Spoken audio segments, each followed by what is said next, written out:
Olá, pessoal! Esse é o 5º podcast do Mirante Cineclube, um programa fruto do edital de Economia Criativa de 2020 do Sebrae Alagoas. No episódio de hoje, falaremos sobre cadeia produtiva e cinema em Alagoas.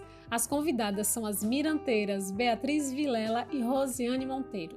Bia faz parte do Fórum Setorial do Audiovisual de Alagoas.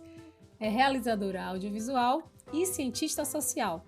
Atualmente realiza uma pesquisa de doutorado no programa de pós-graduação em Ciências Sociais da UFBA sobre como os festivais de cinema estão ressignificando as identidades locais de cidades do interior nordestino. Já Rose é integrante do GPDIM CNPq UFAL, realizadora em audiovisual, pesquisadora e historiadora. Atua como curadora e escreve para o Alagoá. Eu sou Tami Ferreira e para saber mais sobre mim, me achem no Instagram, @tami.ferreira. Serei a mediadora de hoje. Ô Bia, eu vou começar contigo, tá? A gente escuta muito falar sobre cadeia produtiva do cinema, qualquer pessoa que se aproxime do setor, seja indo para um festival ou que sente numa mesa de bar com as pessoas que trabalham com cinema, essas palavrinhas mágicas acabam aparecendo e podem gerar estranhamento. Gente, cinema não é arte? Como assim cadeia produtiva?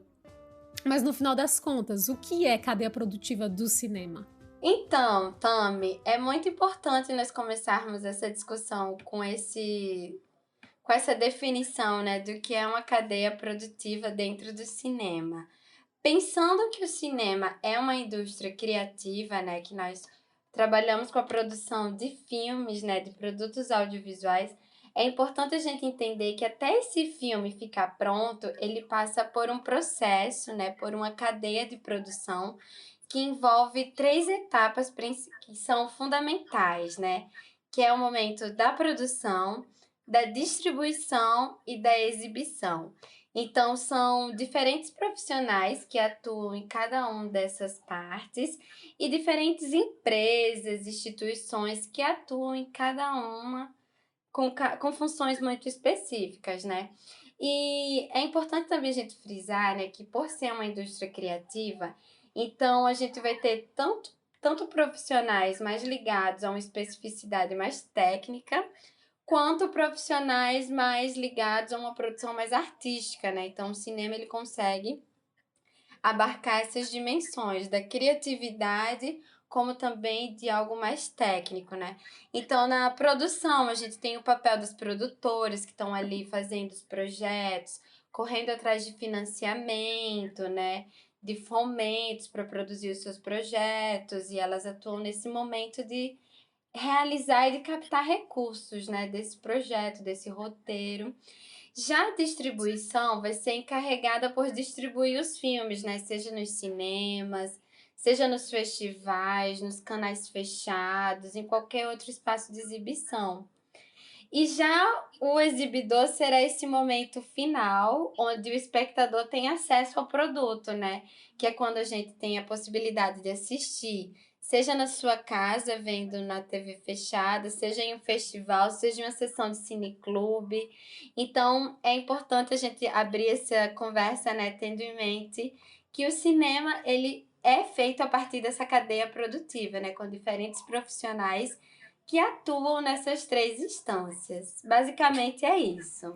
Ótimo, Bia! Deixa eu passar a bola agora para a Rose com a segunda perguntinha. Agora focando no nosso cineclubismo.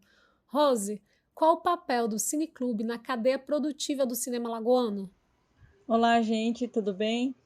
Então, eu acho que, pensando assim, fazendo até a metáfora, né, assim, acho que o cineclube é muito parecido com o mangue, né? O mangue é visto na biologia como berçário da vida. Acho que o cineclube em si, ele é um berçário para essa cadeia produtiva. Em que sentido? A gente pode ter pessoas que vão começar a fazer curadorias, pessoas que irão produzir filmes, que irão ser diretores, roteiristas, gente que vai propagar também a filosofia do cineclube, da cinefilia também, e público, né? Eu acho que isso o que a gente pode pensar no potencial que o cineclube tem para essa cadeia. que aí você tem uma formação de público e de realizadores. Sim, total. Teoricamente, o cineclube tem origem que remete a uma resistência ao mercado oficial, às exibições oficiais. E quando a gente pensa a priori, talvez de modo mais rápido e raso, a gente pode achar que um cineclube não tem como se relacionar com a cadeia produtiva, porque a cadeia produtiva seria esse lugar com mais demandas produtivistas, voltadas para o mercado, e o cineclube teria um papel diferente. No programa que participo, sobre curadoria e crítica, a gente fala um pouco sobre isso também, vale a pena conferir, viu, galera?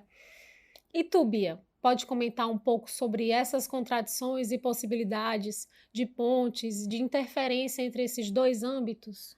Olha, eu acho que o cineclube, né, ele é um espaço de exibição que cria muitas possibilidades, né, como a Rose falou.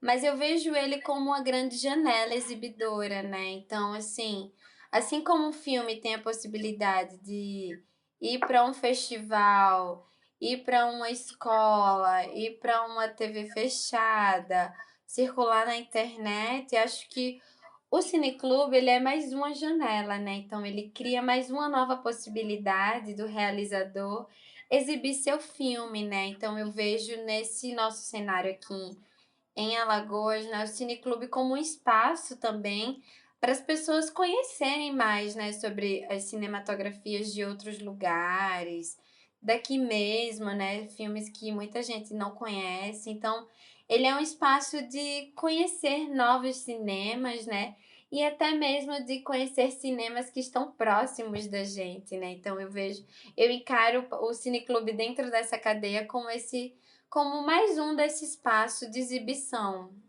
É nesse sentido.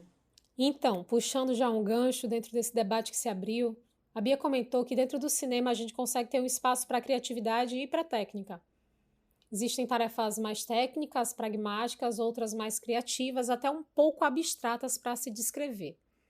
A gente sabe que, infelizmente, ainda não temos um curso superior público em cinema aqui no estado, o que dificulta o nosso acesso ao saber técnico, seja do ponto de vista do acesso às teorias clássicas do cinema, livros, até a maquinaria mesmo, né? As câmeras, microfones de qualidade, ilha de edição, estúdio.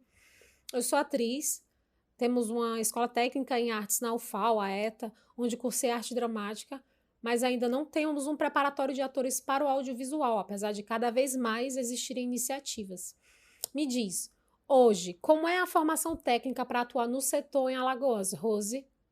É uma pergunta complexa, né? Assim, porque a gente não tem uma formação até então de nível técnico. Teve uma experiência pela o Pronatec EJA, um curso com um curso de fotografia e operador de câmera, mas era um curso que você não tinha os materiais, a produção de fato técnica, pelo menos o curso aqui em Maceió. Não se tinha um atrelamento, por exemplo, do núcleo de produção audiovisual de Alagoas com as escolas. Então, a gente tinha um curso de operador de câmera sem câmera.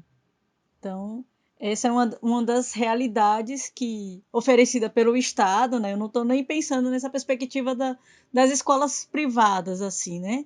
Você tem algumas escolas que têm os cursos para filmar, de fotografia, mas a gente não tem ainda com um certificado de técnico e não temos ainda um curso superior, por exemplo, em audiovisual. A gente tem um pessoal que faz cinema, poucos são especializados, precisa sair do estado para ter essa formação, tanto se pensar numa especialização, seguir mestrado e doutorado também, muito menos, né? E muitas das pessoas que atuam na cadeia, elas são jornalistas, antropólogos, cientistas sociais, historiadores, filósofos, ou seja, a gente tem o pessoal das ciências humanas e que ocupa, né, boa parte desse fazer audiovisual.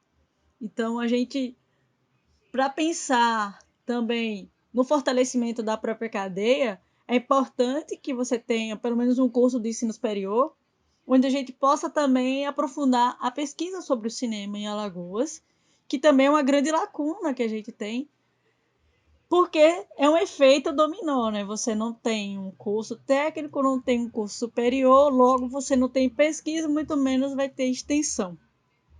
Então, esse é um panorama que a gente, por exemplo, se adapta às funções do cinema, né? Mas a gente não tem como sair especialista do assunto. A gente faz um pouco de tudo. Ô Bia, e você, como uma boa geminiana, fala um pouquinho sobre o aspecto camaleônico dos trabalhadores do audiovisual. É bem nesse caminho que Rose falou, né? Nós aprendemos a fazer as coisas fazendo, né?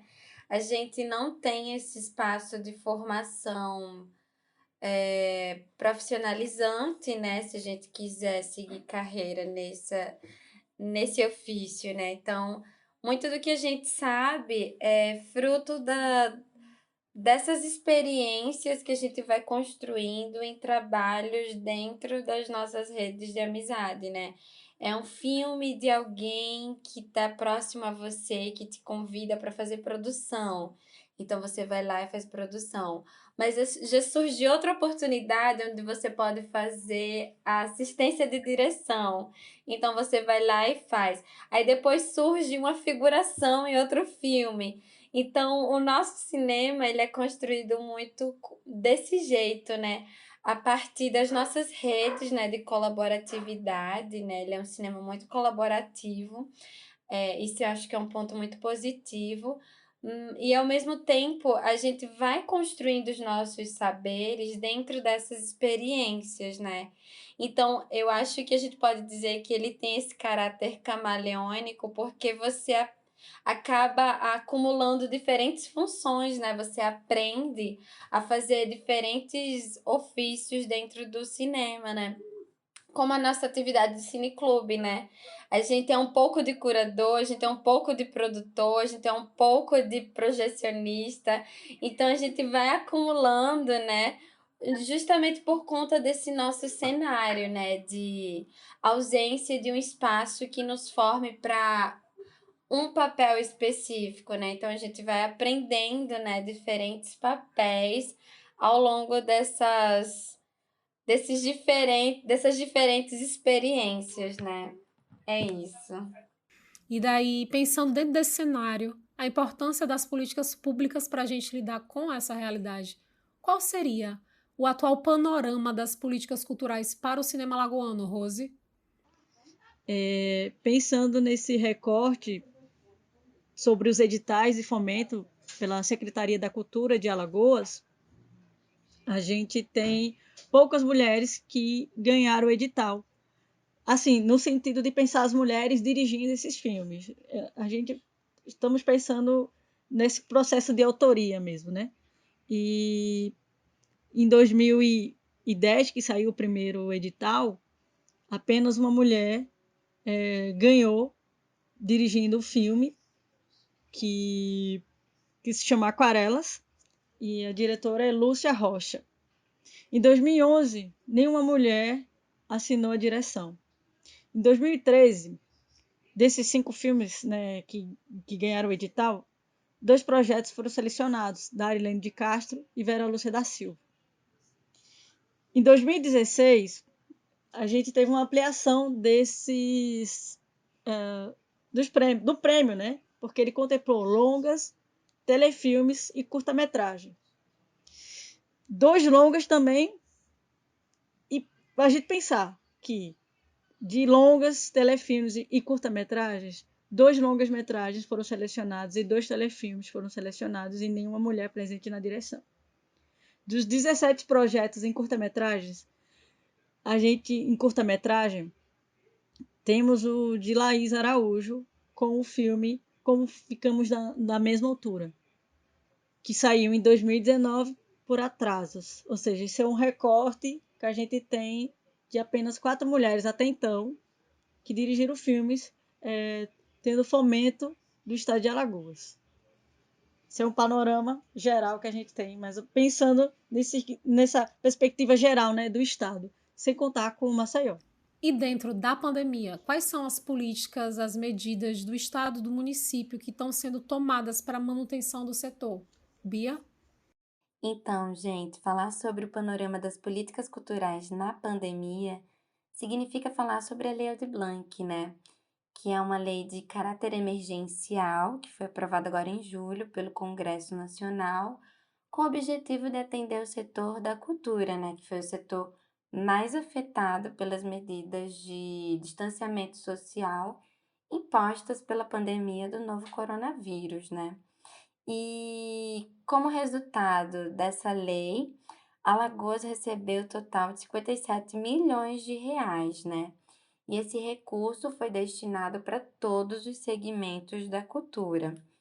E nesse sentido, é importante eu destacar aqui que durante esse cenário, né, de pandemia, nós tivemos a oportunidade de presenciar o florescimento de vários fóruns, né, dos segmentos da cultura, né? Criação de vários fóruns, a reunião de vários artistas, de vários técnicos que começaram a deliberar coletivamente sobre qual a melhor forma que cada segmento poderia usufruir desse recurso. E dentro do setor audiovisual, né, tive a oportunidade de participar do GT, de um grupo de trabalho, né, o GT Aldir Blanc, que contou com a participação de vários realizadores, técnicos, né, artistas, que constroem a cadeia produtiva do audiovisual alagoano, né? Então, dentro desse GT, nós construímos um documento com várias propostas, né? E nós apresentamos esse documento à Secretaria da Cultura daqui de Alagoas e à Fundação Municipal de Ação Cultural. E o nosso maior objetivo, né, ao construir esse documento com propostas, né, é que ao formular os editais, tanto o Secult como a FEMAC, ela, ela acolha, né, as propostas que nós construímos ali, porque foram propostas pensadas a partir das demandas locais, né, a partir das demandas do nosso contexto, das nossas singularidades, né? Então é importante sinalizar isso aqui, que foi uma construção coletiva, participativa, né, que contou com muitas mãos. E, e uma das questões, né, que nós debatemos muito dentro do GT foi sobre a força, né, e a importância que as cotas têm dentro desses editais que serão lançados, né? Então, nós ressaltamos que é fundamental que esses editais, que ainda não foram lançados, né, nós estamos aguardando, que todos eles tenham cotas, né? Porque como o Rose acabou de falar, a cota, ela é um mecanismo importante de reparação histórica, né, para os grupos que historicamente são marginalizados, né? Porque imagine que se a pandemia ela afetou de uma forma muito dura todos os profissionais, ela afetou de uma forma ainda pior as mulheres, as mães solos, as pessoas trans e as pessoas negras, né? Então, por isso é importante nós destacarmos aqui a importância das cotas nesses editais emergenciais. É isso. Como vocês duas bem disseram, a gente ainda lida com as assimetrias de gênero, raça e classe de modo gritante. É de saltar os olhos. Rose trouxe os dados e o setor tem coletado esses dados, feito pesquisa para saber qual o perfil das pessoas que estão produzindo e contribuir para pensar ações e políticas para maior participação dos setores que são historicamente excluídos dos espaços de decisão e poder. Então, pensando do ponto de vista, novamente, do Estado, quais ações estão sendo tomadas para aumentar a participação das mulheres negras, das mulheres periféricas? Vocês conseguem citar? Existe algum tipo de ação? Então, assim, pensando nesse sentido da produção, né, a FEMAC, né, Fundação Municipal de Ação Cultural, ela, a partir do ano 2019, aderiu à perspectiva de aceitar as cotas, né, de gênero e raciais. Então, isso é um caminho para que podemos introduzir essas pessoas, essas novas realizadoras, essas mulheres que não teriam uma concorrência, como posso dizer, justa, né? Não é uma concorrência justa, na verdade, em relação às outras pessoas, aos homens brancos que dominam o fazer cinema, né? A professora Janaína Oliveira comentou uma vez que as mulheres negras, elas entram no cinema muito tarde, depois dos 25 anos, geralmente. E geralmente elas iniciam através de oficinas de formação. Porque não tem câmera, não tem essa relação de ter um gravador bom. Então, para a gente ver como é que estamos correndo, né? Apenas em 2019 a gente pensou nessas minorias. E em relação à cidade de Maceió, eu ainda não tenho conhecimento sobre como a Secult está pensando nessa lacuna, porque a gente não tem dados que a gente saiba, por exemplo, quem se inscreveu para as cotas, quais são a quantidade de mulheres negras, indígenas, as mulheres trans. A gente não tem essa dimensão. Então, é uma coisa que a gente ainda precisa se adequar para isso, né? Eu acho que a FEMAC, ela largou na frente, mas é uma relação assim. Eu não sei como isso foi discutido para a comunidade negra, movimento negro, discutiu as cotas no cinema. O movimento feminista discutiu. Na verdade, essa necessidade de um mapeamento estratégico já é antiga, né? Só que agora, com a pandemia, a gente sabe que a pandemia agudiza todos os nossos problemas crônicos, daí o Estado e o município teve que pensar em caráter de urgência como é que a gente vai saber quem é que a gente vai precisar auxiliar durante a pandemia. Então, essa situação reforçou a urgência de uma necessidade que já era urgente do Estado de mapear. Eu lembro que o Fórum de Teatro de Maceió começou a fazer um mapeamento dos artistas que estavam precisando de cesta básica, pessoas passando fome mesmo. Daí, a partir desse movimento do setor, que contactou o Ministério Público do Trabalho, é que secretarias e outros órgãos foram entrando. Pelo menos até onde eu tenho conhecimento, dentro da minha percepção, é algo recente e empurrado por mobilizações fruto da pandemia. Espero que daqui para frente haja uma aceleração desse mapeamento, que a gente consiga chegar nas comunidades de fato, pensando políticas públicas para quem mais precisa, para que as comunidades possam falar de si, seus desejos e sonhos, seja feito de baixo para cima e não a partir de uma canetada. Eu estou torcendo para que outras narrativas possam ter voz no cinema. E acho que a gente precisa ter essa relação mais próxima com o fórum setorial, os movimentos têm que ter esse direcionamento, essa proximidade, na verdade.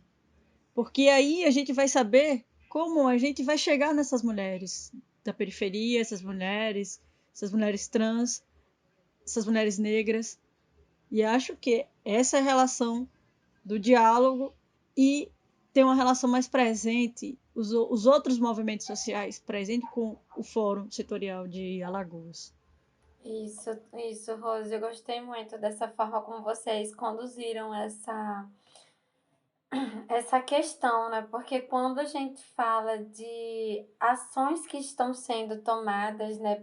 Até parece, né? Que é o Estado que está abrindo, né? Qualquer outra possibilidade para que a gente entre, né?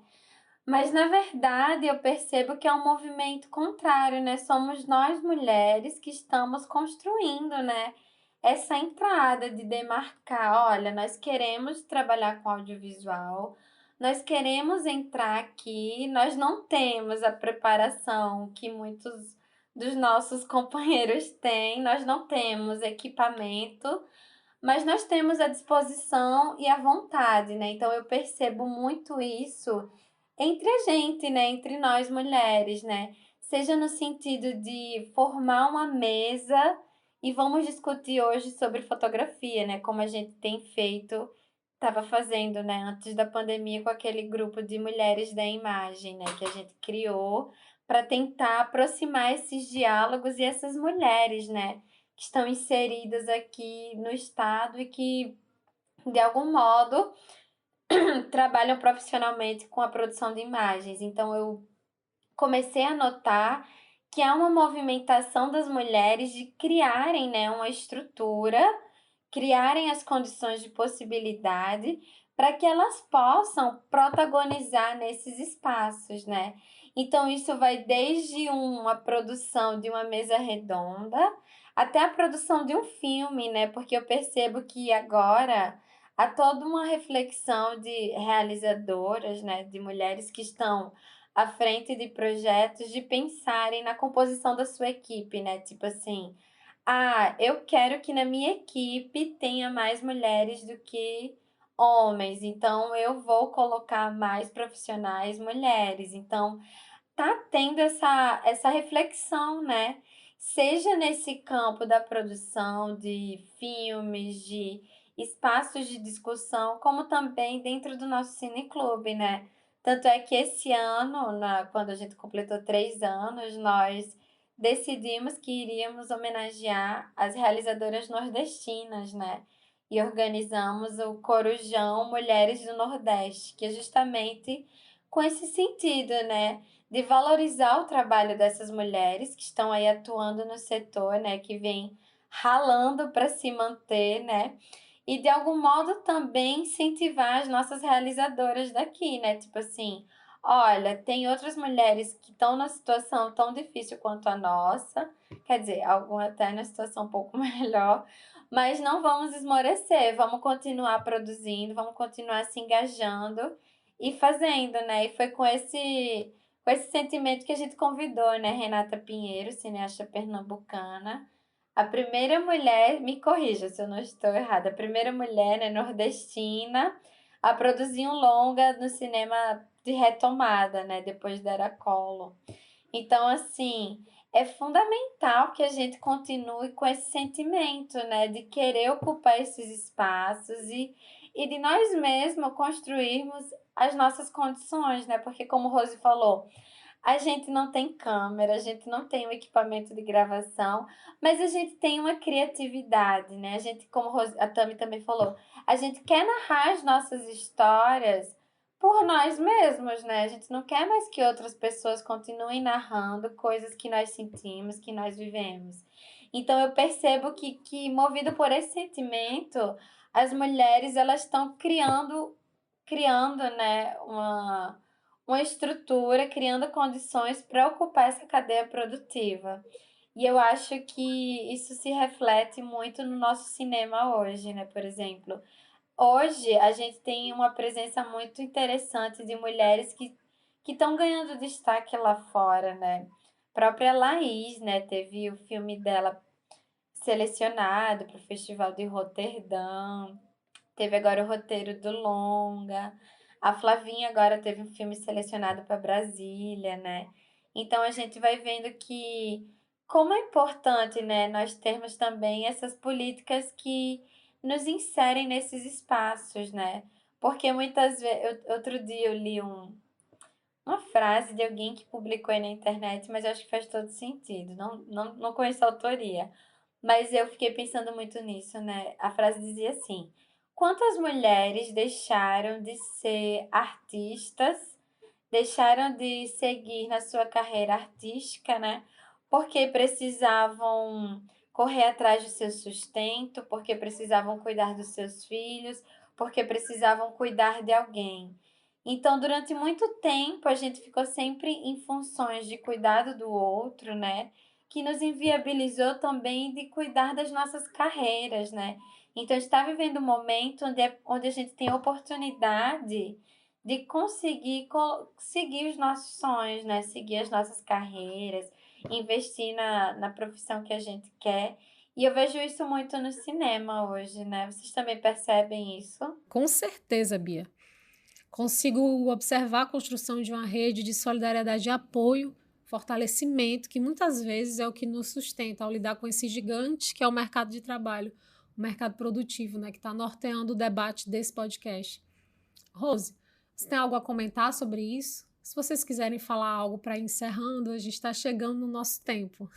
Então, acho que a gente tem que ter esperança, ver essas minúcias como algo positivo e que a gente tem que continuar lutando, né? E as mulheres continuar nesse sentido de união para conseguir cobrar mais do Estado alagoano essas alterações que não vão ser mudadas de uma hora para outra. Isso é luta, isso é engajamento. E apesar do nosso contexto, que a gente está vivendo um contexto bem difícil, a gente tem que buscar essa união mesmo para angariar coisas como minimamente um sistema de cotas para esses editais, como ocorreu com a FEMAC. Então é um passo de cada vez e a gente vai mudar essa estrutura, sim, com certeza.